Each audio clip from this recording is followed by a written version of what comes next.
Thank you, thank you. Good morning. Class of 2019. Yes. Thank you so much, President Hanson, trustees, members of the Lesley University, family and friends, and especially the class of 2019. Thank you so much for this tremendous honor. An honorary doctorate is not something I had ever expected to receive in my life. So I'm deeply touched by the thought that my work could possibly have earned such an accolade. Now, guys, at this point on my notes, it says something about make a joke about the weather. So I had thought earlier in the week that I would say something like, so Boston, this is spring. But instead, it turns out I have to say, so Boston, this is spring. A wonderful, beautiful day. Thank you. We've been enjoying so much for the last day or two, the beautiful setting of Boston, all the trees in bloom, and today the very best weather, so I'm very happy for that. Dr. Heller, I want to thank you so much for your kind introduction and for the very personal tone that your words bring to an occasion that really could be construed as an impersonal and academic exercise. I appreciate your interpretation of academic work as a creative process, as a way of life that springs from and reflects the most personal aspects of ourselves. I believe, and with some wings above, I hope, that the days of the academy as an ivory tower are long past. I hope that learning now will continue to be seen as inextricably tied to our daily lives, to the realities of the increasingly complex world we live in. So, following Dr. Heller's introduction, I will begin on a personal note. The poem that Dr. Heller read represents two moments in my life when really I thought the world as I knew it had come to an end. My daughter's birth with her diagnosis of cerebral palsy brought me many challenges that I had never anticipated. Gradually, though, I realized that all the challenges could actually be reduced to just two. First, to get to know this unusual little child. And second, to get to know myself. With her, and with much support from family, friends, and professionals, I struggled towards those goals. Looking back, the best way I can say it is, I gradually learned how to be her mother. When Melanie died unexpectedly at the age of 5.5, I once more experienced a crash much greater than the one I had experienced at her birth. But once more with the help of family and friends, and most importantly, with the knowledge that through the school that I had started, I was by then committed to contributing to the welfare of other children like Melanie. So I had to go on, and I did. Now, 44 years later, it's been a long life, guys. Believe me. I tell my students nowadays, I say, you know, a century ago, 100 years ago when I was doing, and they laugh, and I say, hey, it's close. I'm not kidding. So now, 44 years later, I see that Melanie introduced me to a world that I had known nothing about and likely would never have explored but for her. By the time of her death, I was deeply immersed in a wide range of disability issues in Trinidad and Tobago, which was my home at the time. I think that to enter the world of people who are in severe need, whether through disability, abuse, homelessness, poverty, discrimination, to enter those worlds is to entirely change your perspective on what you think you're supposed to be doing with your life. That was the case for me. Once I entered the world of disabilities, I found that I could not open just one door, because each door led to another and another, until I found myself living in an entirely new household. Eventually, I landed in the wonderful household of academia, which provided me with opportunities for work and service that brought me great pleasure and tremendous learning. Really, it brought me to the place I'm at today, standing in front of you, hoping to share just a wisp of wisdom with you as you move into your own new households. So of the lessons I've learned, I'm going to share two. First, don't assume that you know someone just because you know their name. Second, don't be afraid to open the unexpected doors that life presents you with. I'll start with the first. Don't assume you know someone just because you know their name. By name, I mean any label that has been ascribed to a person, whether positive or negative, labels that might be based on disability, race, social class, religion, nationality. In sociology, they use the term is master status. I know many of you know the term. And it's to indicate that once a group label is assigned to someone, we tend to see the person in the light of whatever we think we know about that label.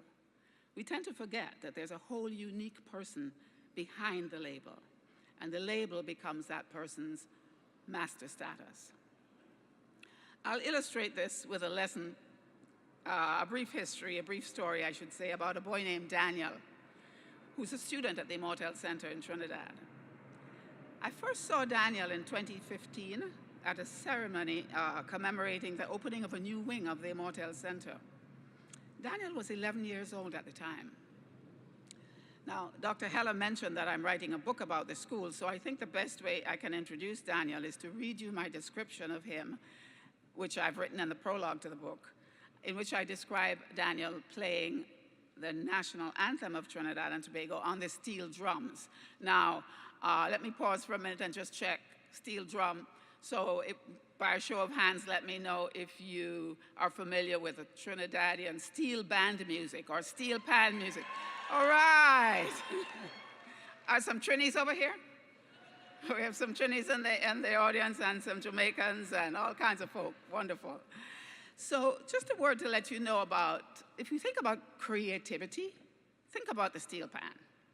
The steel pan was created in the slums of Port of Spain in Trinidad, soon after the Second World War. Men living in the poorest parts of the city started experimenting with old oil drums that had been left by the US soldiers who were there who were based in Trinidad during the World War. And these men discovered that they could tune the drums by beating out different parts of the drum. Don't ask me how it's done, really, I'm no musician. But through that wonderful creative effort, they developed what is said to be the first or the only new non-electronic musical instrument that was invented in the 20th century. So my little fella Daniel, my young friend Daniel, was learning to play the pan, and I'm going to tell you quite a lot more about him. To begin, I'm going to read you just the introduction to my book. So at the ceremony, the audience was asked to stand for the national anthem as Daniel played it on a steel pan. And here's my description of the event.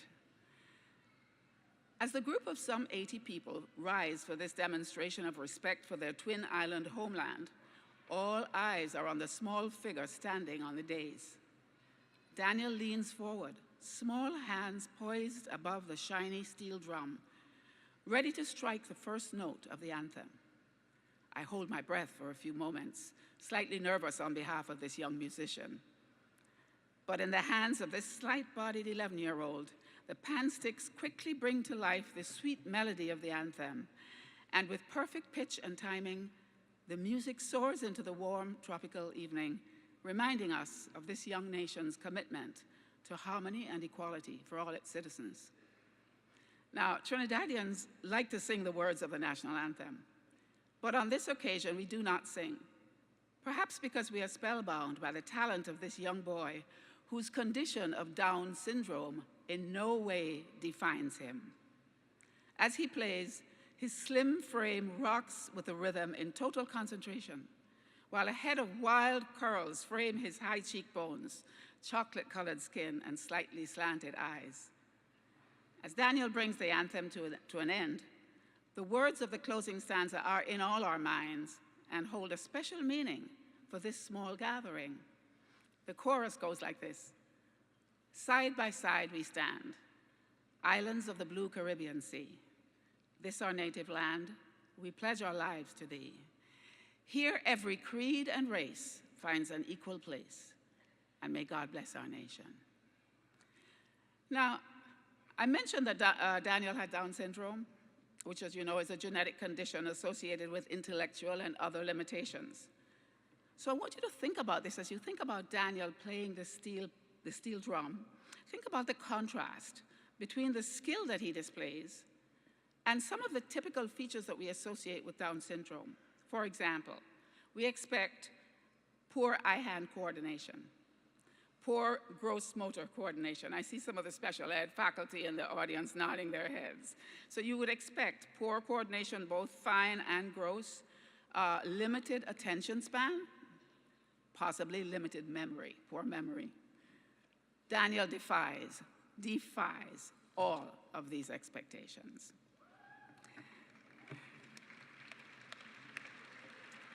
I wish he were here to hear you. And by the way, I must tell you, I do have, of course, his parents' permission to talk about him. They're very proud of him, and I'm going to quote here for you a bit of description from his father and his mother about Daniel. So Daniel's father is a prominent steel pan musician in Trinidad, and so is his older son, Daniel's older brother. Daniel's father told me this about Daniel learning to play the pan. He said, "My older son, Dellinson, was about 7 years old, and he had started playing the pan. Daniel would come around and watch, and you could see he really liked it.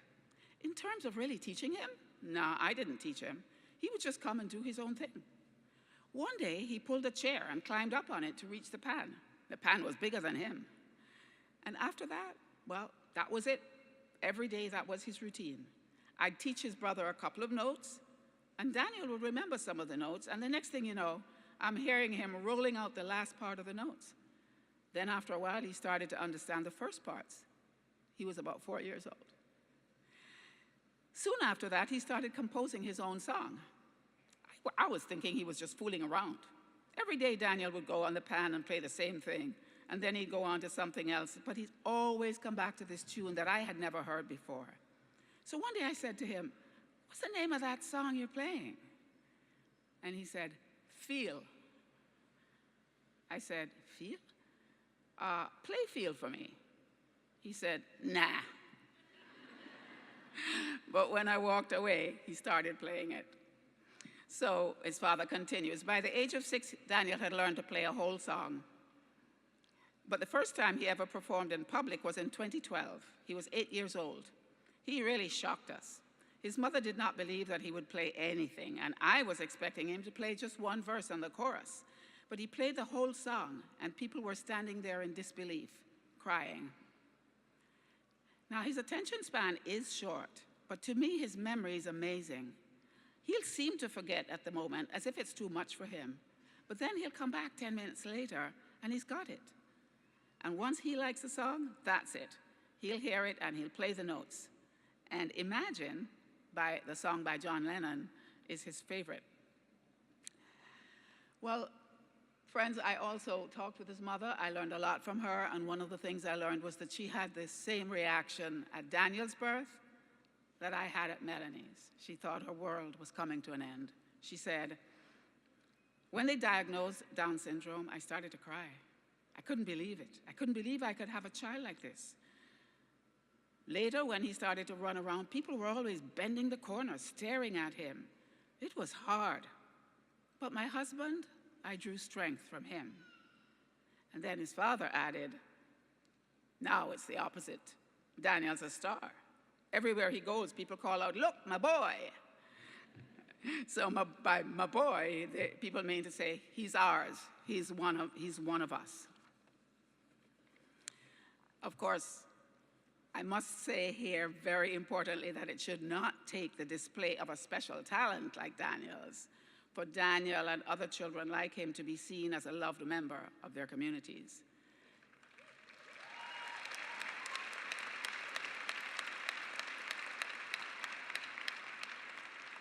And that's why it's so important for all of us not to think that we know who a person is because of some preconceived notion of who he should be. Rather, we need to stay open to the wonderful possibilities involved in getting to know another human being. Quickly, I will say this. If you would like to meet Daniel in virtual person, you can look him up on YouTube. His name is Daniel Gulston, G-U-L-S-T-O-N, and you'll find videos of him playing solo, as well as a lovely one of him and his father and his brother playing Imagine. Before I bring my talk to a conclusion, I do want to introduce you briefly to another person who has defied, and continues to defy all expectations. Dr. Dee Ganetti, I think, is sitting right in the front row here.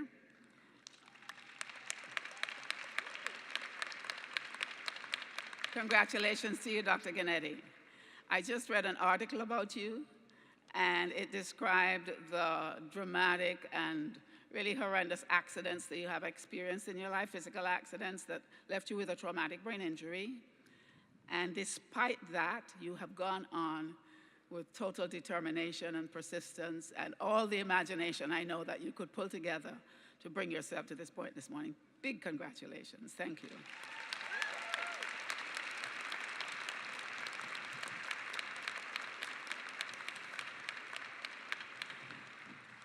I think your dog really liked that too. He liked it. So I mentioned staying open. That's at the heart of my second lesson, and I'm going to use this to bring my talk to a conclusion. Don't be afraid to open the doors that life presents you with. Just be sure that what may seem to be an ending can be transformed into a beginning. And that's your challenge, to turn the ending into a beginning. So class of 2019,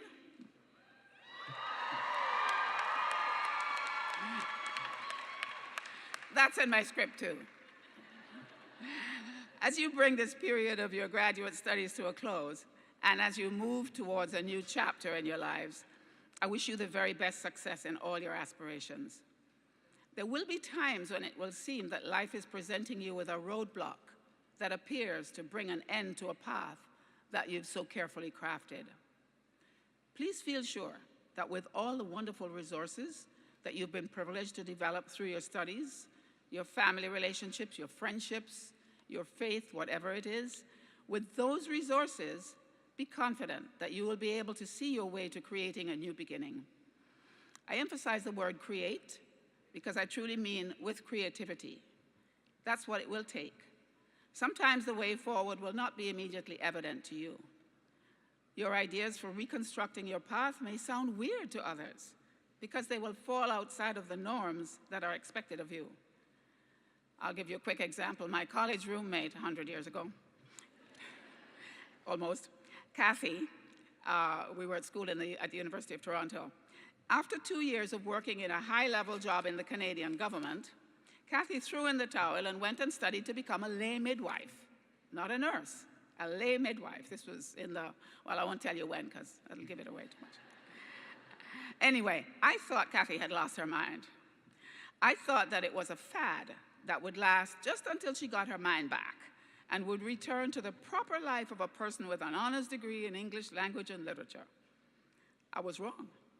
For 40 years now, Kathy has been joyfully delivering babies with mothers who want to give birth at home. So this is my final word to you. Don't allow the forces of conformity or your own fears of bending norms.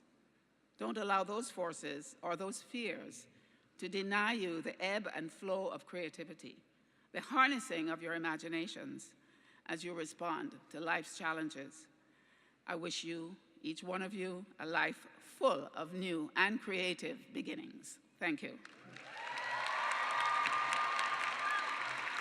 Thank you so much.